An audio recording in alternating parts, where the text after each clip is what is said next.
Halo para juru bicara. Jika disebut rindu, siapa nama yang akan terlintas di benakmu? Nama yang terlintas itu merupakan implementasi terkuat dari rasa rindu kamu saat ini. Bagaimana jika menyebut sukses? Apa hal pertama yang terlintas dalam ingatanmu? Begitulah pertanyaan kami kepada juru bicara pada pekan ini. Jawaban mereka merupakan terjemahan dari kata sukses yang paling hakiki. Mana tahu, sukses menurut mereka juga menurut kamu.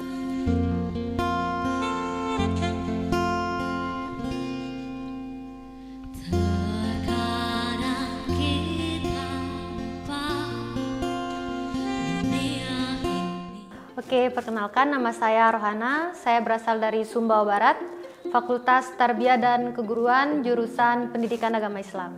Perkenalkan nama saya Nurul Inaya, tapi biasa dikenal oleh teman-teman itu dengan Naya Sofian, karena kebetulan itu nama udara. Saya salah satu penyiar di Radio Simfoni UIN Mataram juga. Saya semester 6 dari jurusan Komunikasi Penyiaran Islam, Fakultas Dakwah dan Ilmu Komunikasi. Alamat asli saya dari Kota Bima. Sekarang kalau alamat di Mataram sekarang di Jalan Haji Naim nomor 5 Jempong Barat. Halo, perkenalkan nama saya Getun Mayanti. Biasanya dipanggil Erin, jurusan Tadris IPA Biologi, alamat dari Taliwang, Sumbawa Barat, sedang menempuh semester 6. Nama saya lalu Muhammad Saukat Rudi Gempar. Alamat saya Kabupaten Sumbawa Barat, Kecamatan Maluk, Fakultas Dakwah dan Ilmu Komunikasi, jurusan Manajemen Dakwah. Nama saya M. Gosrofikul Azim. Saya dari Prodi Tadris IPS Ekonomi, Fakultas Tarbiyah, semester 6. Nama lalu Bayazid Gibran, biasa dipanggil Gibran, Prodi jurusan Ekonomi Syariah, semester 6, asal Mataram. Nama saya lalu Muhammad Rifki Fajri, saya dari Lombok Barat di Kediri. Saya jurusan Komunikasi dan Penyiaran Islam, Fakultas Dakwah dan Ilmu Komunikasi. Kalau semesternya semester 6. Nama saya Syahibah Oktarina Erdila, biasa dipanggil Rina. Saya dari Prodi Tadris IPS Ekonomi, semester 6, Fakultas Tarbiyah dan Keguruan. Saya dari Jarwaru, Lombok Timur. Sukses menurut saya adalah ketika apa yang kita inginkan, apa yang kita harapkan itu tercapai. Itu menurut saya. Dan tentunya harapan kita itu bisa memberikan manfaat untuk sekitar. Baik, saya sukses apabila pertama, saya menyelesaikan kuliah saya dengan tepat waktu. Dan yang kedua, bisa lulus cum laude, dan alhamdulillah saya bisa menjadi wisudawan terbaik UIN Mataram tahun 2022. Itu sukses menurut saya. Dan setelah itu saya ingin lanjut lagi ke pasca sarjana UIN Mataram. Berarti sekarang sudah merasa sukses? Kalau untuk jenjang sarjana, alhamdulillah. Karena tadi kan apapun sukses menurut saya kan ketika keinginan apapun, baik itu keinginan kecil maupun terbesar, kita sudah konsep, kemudian keinginan itu tercapai. Kita membuat list misalnya di catatan, apapun misalnya keinginannya ada 5 dalam target tahun depan misalnya ada 5, kemudian dilihatlah list itu apakah sudah tercapai atau belum. Itu sukses menurut saya ketika kita merencanakan sesuatu dan tercapai. Dan tentunya tercapainya itu memberikan hasil yang positif kepada lingkungan sekitar. Orang lain bisa merasakan kesuksesan kita. Bisa berguna untuk manusia lain, kayak misalnya kita berguna buat keluarga, berguna untuk sanak saudara, kemudian di pekerjaan juga kita, maksudnya nggak yang datang kerja, cuman kerja, terus pulang, kerja pulang, tapi juga bisa kasih feedback yang baik gitu, buat diri kita sendiri maupun orang lain. Terlebih nih, saya kan dari Bima ya, Bima sendiri itu dikenal dengan kota tepian air, tapi pola pikir masyarakat tentang perempuan itu masih awam. Seperti perempuan itu hanya urusan, mohon maaf, ranjang dan dapur.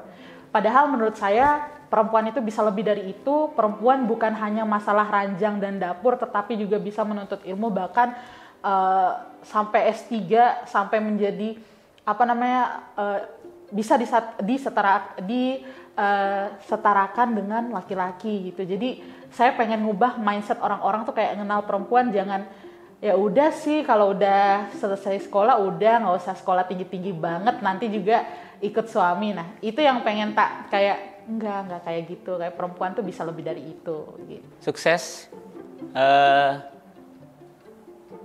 tercapai pekerjaan yang kita inginkan di awal, misal ingin jadi pengusaha atau pekerja tambang atau dan lain sebagainya, sudah termasuk sukses bagi saya itu. Dan orang tua saya tidak susah-susah ketika masa tuanya dan selalu tercapai apa yang dia inginkan. Itu sudah termasuk sukses bagi saya. Sukses menurut saya ketika seseorang atau ketika kita sudah mencapai target yang sudah kita tentukan. Kita udah punya target, ya sukses menurut saya ketika kita udah sampai ke target itu. Berbicara tentang sukses, kalau sukses menurut saya adalah begini. Ketika saya sudah mampu mencapai apa yang menjadi tujuan awal saya, itu adalah sukses. Memang sukses itu adalah tidak hanya satu pandangan, kan sukses itu beragam. Ada yang sukses di ini, ada yang sukses di itu, ada yang sukses menjadi wirausahawan, ada yang sukses menjadi penyanyi, ada yang sukses menjadi rektor misalnya. Tapi kalau sukses itu apa yang menjadi tujuan awal saya, itu sudah tercapai pada diri saya, itu yang menjadi sukses pada saya. Mungkin sukses bagi orang lain itu berbeda, tapi kalau di diri saya, bagaimana saya bisa mencapai keinginan awal saya, bagaimana supaya tujuan awal saya kuliah itu tercapai, itu yang menurut saya pengertian sukses. Saya bisa mencapai apa yang menjadi tujuan awal saya, itu sukses bagi saya. Ketika saya sudah bisa bermanfaat untuk orang lain. Belum. Spesifiknya seperti apa? Spesifiknya menurut aku itu Sukses itu misalnya saya sudah bisa membantu orang lain. Misalnya saya lihat orang itu lagi membutuhkan. Saya itu merasa kecewa kalau ketika saya melihat orang yang sedang membutuhkan bantuan tapi saya nggak bisa, itu menurut saya gagal. dalam hal apa? Gagal saya dalam membantu satu sama lain. Karena emang tujuan saya itu bermanfaat untuk orang lain. Maksudnya itu membantu dalam hal apa? Boleh misalnya ada satu kejadian gitu? Ya boleh, misalnya saya temuin orang pingsan, atau misalnya saya temuin orang kelaparan, atau saya temuin orang yang jatuh atau apa gitu. Misalnya saya temuin juga orang yang lagi dalam kesusahan gitu. Apalagi misalnya kalau ada di dalam dunia ngajar mengajar, kemudian saya bisa dalam ilmu itu, insya Allah saya bisa ajarkan ke orang itu gitu. Sukses menurut saya itu di saat kita ada kebanggaan di dalam diri kita sendiri. Kalau menurut saya. Sekarang sudah merasa sukses? Belum. Tapi sukses maksud saya itu karena saya kalau menginginkan sesuatu, saya mendeadline-kan diri saya gitu untuk mencapai itu gitu. Kayak misalnya contoh hal kecil kayak proposal kan udah semester 6. Sebisa mungkin proposal saya harus sudah jadi gitu sebelum saya pergi KKP gitu. Sukses menurut saya, berhubung saya jurusan ekonomi, sukses menurut saya itu ya pasti banyak uang. Bener kan?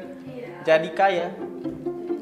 Karena memang jadi kaya itu pastinya bakalan bisa kita bermanfaat bagi orang lain, bisa ngebantu orang lain.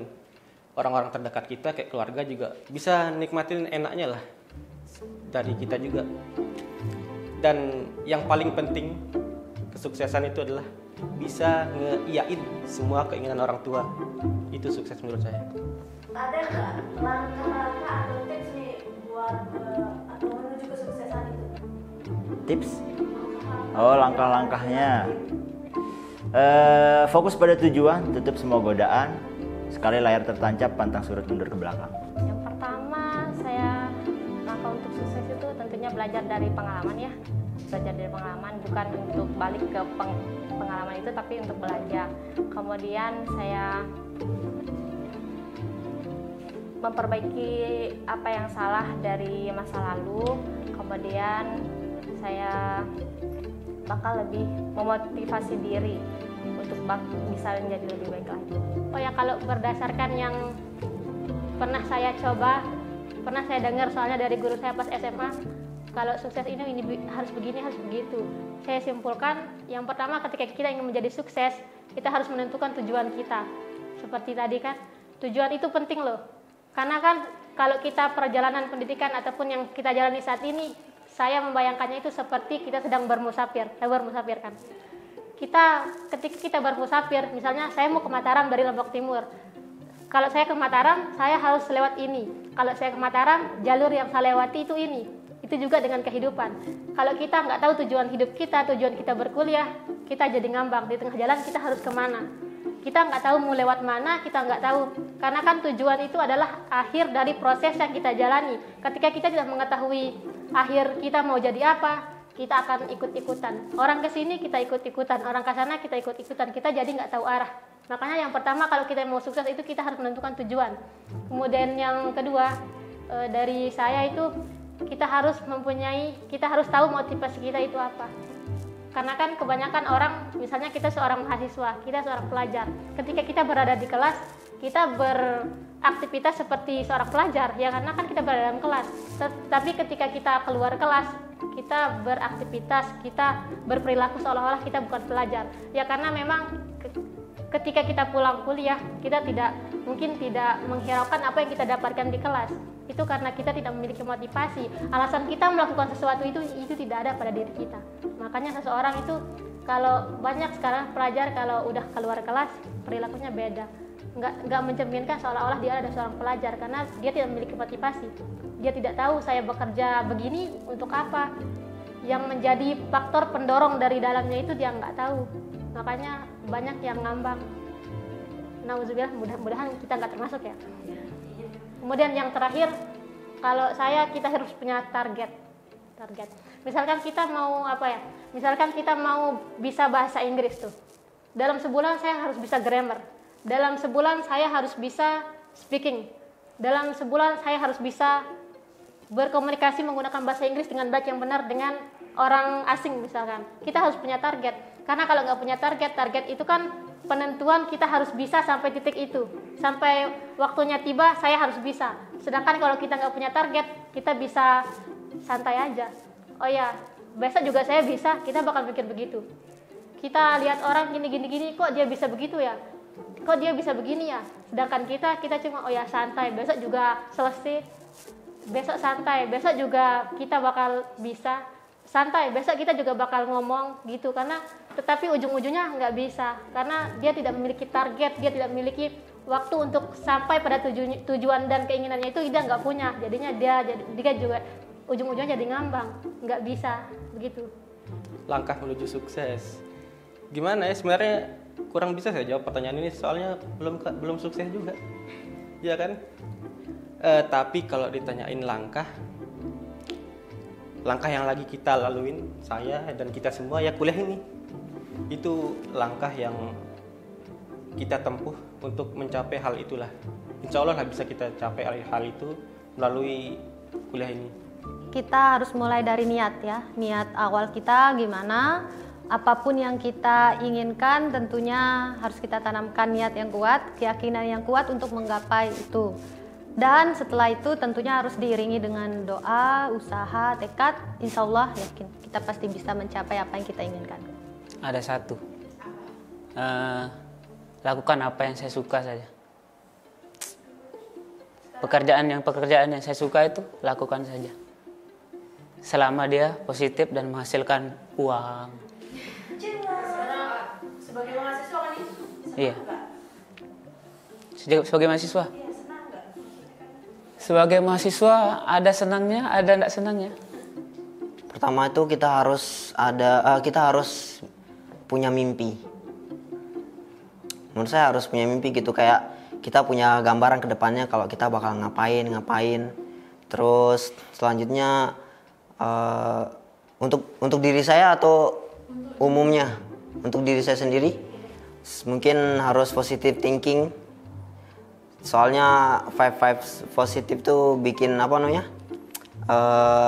pokoknya hal-hal yang positif itu bikin kita kayak pokoknya pengen ngelakuin hal positif aja. Pokoknya tertanam dalam alam bawah sadar kita kalau itu apa sih saya ngomongnya? Pokoknya melakukan hal positif udah. Di-cut ya nanti, nggak usah kayak gitu. Terus belum selesai, ada lagi. Terus percaya diri juga itu menurut saya. Soalnya kalau kita nggak percaya diri mungkin kita nggak akan maju-maju aja gitu. Soalnya takut untuk melangkah kalau kita tidak percaya diri. Pertama adalah doa, kedua adalah usaha. Doa tanpa usaha itu mustahil ya, dan usaha tanpa doa juga itu namanya terlalu takabur. Jadi harus ada balance antara dunia dan akhiratnya gitu. Kalau langkah-langkahnya sendiri ya, sejauh ini kita sebagai mahasiswa selalu mengikuti dengan sepenuh hati gitu mata kuliah apapun itu, karena yang pasti ilmu ini kan akan dipertanggungjawabkan di akhirat. Jadi sebisa mungkin kita mengikuti alur mata kuliah yang banyak ini, walaupun tugasnya kadang bikin pengen nangis gitu ya, cuman ya udahlah diselesain aja, yang namanya let it flow, biarkan ini mengalir, karena nanti juga akan ada selesai masanya. Kalau gagal, apa yang bakal lakukan?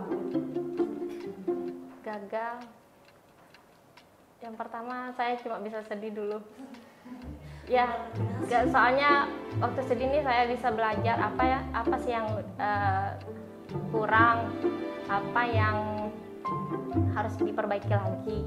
Jadinya itu dari situ saya belajar lebih baik lagi. Mungkin lama tahapnya, prosesnya lama untuk menjadi lebih baik lagi, tapi di situ saya rasa saya bisa menjadi lebih baik lagi. Saya yakin saya dan kita semua yang ada di sini pasti pernah gagal. Semua orang pasti punya fase gagalnya masing-masing. Tapi satu-satunya jawaban yang bisa menjawab pertanyaan mbak-mbak ini, kalau kamu gagal, ya bangkit. Apalagi bangkit lagi, bangkit terus. Kalau mau nyerah kan kasihan dong, orang tua udah naruh harapan yang besar di pundak kita gitu. Kalau kita nyerah, mereka malu, kita juga malu. Jadi kalau gagal itu ya pelajarin lagi di mana letak kurangnya, di mana letak salahnya, supaya kegagalan itu nggak keulang lagi di depan. Gagal sebagai mahasiswa? Dalam artian yang tadi, kesuksesan yang tadi, kalau gagal gimana? Gagal, coba lagi sampai tercapai, sampai dapat. Kalau saya gagal ya harus bangkit lagi. Kalau gagal ya kita bangkit lagi. Karena orang yang sukses itu dia tidak prosesnya itu nggak langsung begitu, pasti dia pernah mengalami jatuh bangun namanya. Jadi ketika gagal ya bangkit lagi, jangan pernah menyerah gitu. Kalau saya gagal, kan saya bakalan yang saya lakuin mungkin saya banting setir, mungkin cari keahlian lain, terus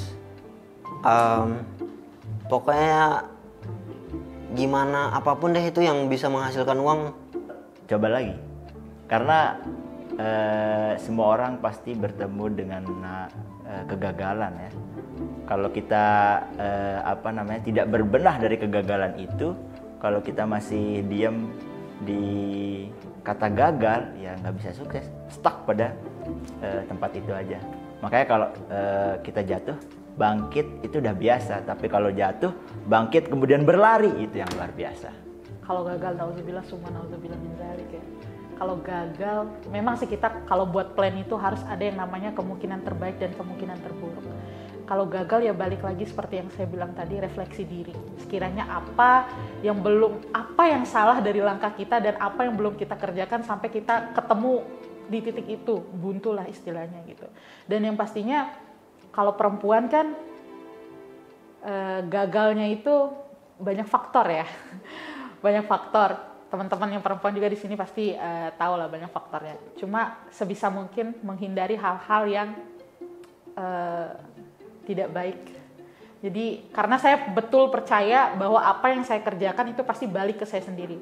Jadi kalau misalnya saya jahatin orang, pasti ada nanti momennya, entah sehari 2 hari atau mungkin jangan ngomong sehari 2, 10 sampai 15 tahun ke depan bakal balik ke saya. Jadi prinsip yang saya punya adalah kerjakan yang terbaik yang kamu mau, karena apapun itu nanti pasti akan balik ke dirimu sendiri. Jadi pekerjaan baik itu bukan untuk supaya orang ngelihat kita, wah dia nih baik, kesannya baik, itu bukan, tapi untuk tabungan kebaikan kita sendiri juga, kayak gitu sih. Kakak punya motivasi tersendiri nggak? Atau ada seorang motivator gitu Pak? Motivator itu kan sebenarnya tujuannya sebagai support system gitu kan. Ya pastinya orang-orang terdekat gitu lah.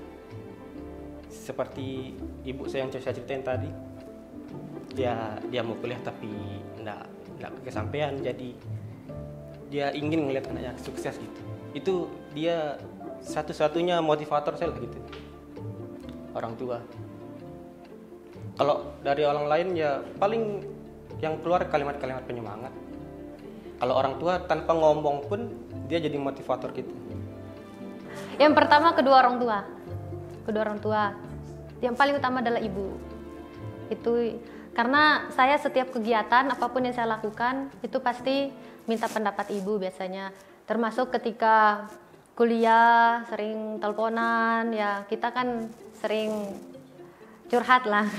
Kemudian kalau saat bimbingan juga pasti minta saran ibu gimana baiknya. Saya mau ketemu dosen ini jam sekian, minta doanya. Nah, insya Allah pasti dilancarkan. Apapun langkah kita, kalau ada doa restu orang tua, pasti. Orang tua saya. Pertama saya lihat bapak saya ya.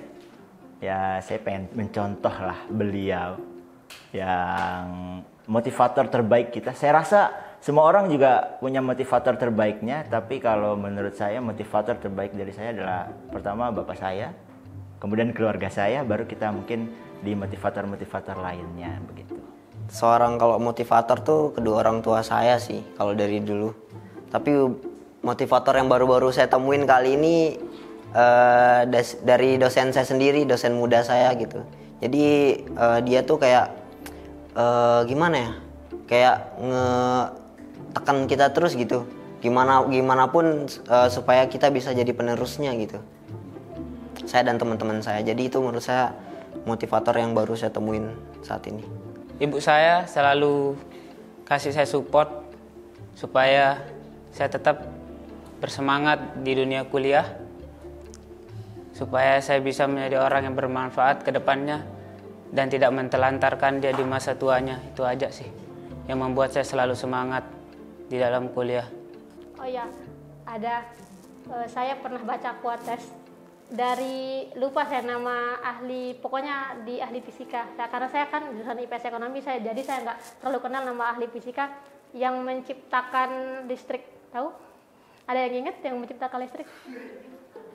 Gini quotesnya bilang gini, pokoknya dia itu sudah melakukan percobaan sampai 1000 kali kalau nggak salah.